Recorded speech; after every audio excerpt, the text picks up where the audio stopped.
Hujambo na karibu tena mtazamaji wa The World News katika kipindi hiki cha ulimwengu wa siasa. Jina langu ni Adam Hussein. Iran imetoa onyo kwa Marekani katika ziara itakayofanywa kesho na Waziri Mkuu Benjamin Netanyahu. Marekani sikubaliane na mpango wowote wa kuharibu mazungumzo yanayoendelea kama ilivyotokea wakati wa vita vya siku 12 ambapo Marekani na Iran walikuwa wakiendelea na mazungumzo ya nyuklia, lakini baadaye ni Israel iliyokuja kuanzisha mashambulizi yaliyokuja kuungwa mkono na Marekani. Iran imesema Rais wa Marekani Donald Trump asikubali kuharibiwa kwa mazungumzo ya kidiplomasia yanayoendelea wakati huu, la sivyo hali itakuwa mbaya zaidi katika eneo hilo la Mashariki ya Kati.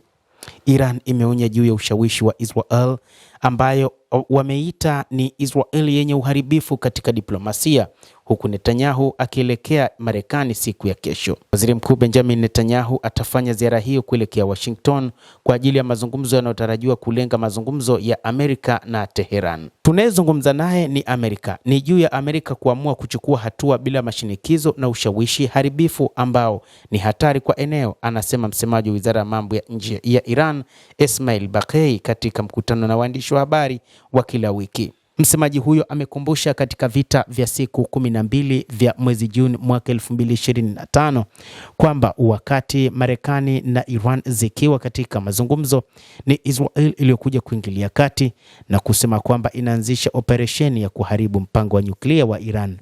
Hata hivyo, wakati huu pia maafisa wa usalama wa Israel wanadaiwa kwamba wanamtaka waziri mkuu akazungumze na rais wa Marekani kwamba lazima Iran iachane na mpango wake kabisa wa nyuklia ambao imesema ni mstari mwekundu, lakini pia Iran inapaswa kuachana na makombora yake ya masafa marefu, makombora ya ballistic. Kadhalika, wakati huo maafisa wa ulinzi na usalama nchini Israel wamedai kwamba ikiwa Marekani itakubaliana jambo lolote na Iran, hasa ikiacha Iran kuendelea na mpango wake wa nyuklia, lakini na kuiacha Iran kuendelea na makombora yake ya masafa marefu, basi itaingia vitani kupambana na Iran ili kuanzisha operation maalum ya kuweza kutokomeza silaha za makombora ya masafa marefu.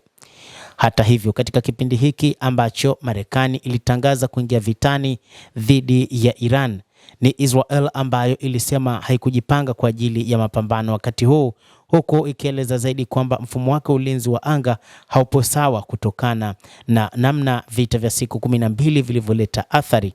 Licha ya kwamba Iran haikueleza moja kwa moja kwamba athari hizo zimetokana na makombora ya Iran, lakini wachambuzi wa mambo wanasema kwamba katika kipindi cha hivi karibuni hakukuwa na mashambulizi mazito mno yaliyotoka nje kushambulia Israel yaliyoweza kuharibu mpango wa mfumo wa ulinzi wa anga wa Israel. Zaidi ya makombora ya siku 12 ya vita kutoka nchini Iran, zaidi ni makombora machache yaliyotoka kutoka kwa wapiganaji wa Kihouthi, makombora ya Palestine tu. Baadhi ya wanasiasa wanakataa Israel kujiingiza katika vita, huku wakiona athari za vita vilivyotokea ndani ya siku 12. Iran yenyewe imesema wakati huu itatuma zaidi ya makombora 2000, ambapo katika kipindi cha siku 12 ilirusha makombora 500 pekee, ambayo ilileta uharibifu mkubwa katika nchi hiyo ya Israel. Na sasa Iran inaenda kutumia makombora zaidi ya 2000.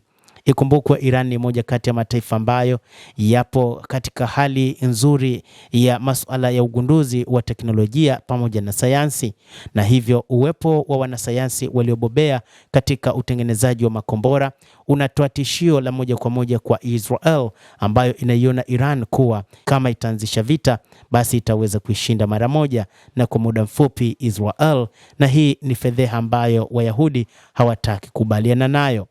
Mtazamaji wa The World News, endelea kutufuatilia, lakini nikusihi usisahau kulike, usisahau kucomment, kadhalika kusubscribe channel yetu hii ili upate habari hizi kwa mapana kupitia The World News. Mimi ni Adam Hussein, endelea kuwa nasi wakati wote, endelea kutufuatilia uyajue mengi yanayojiri duniani kupitia hapa The World News.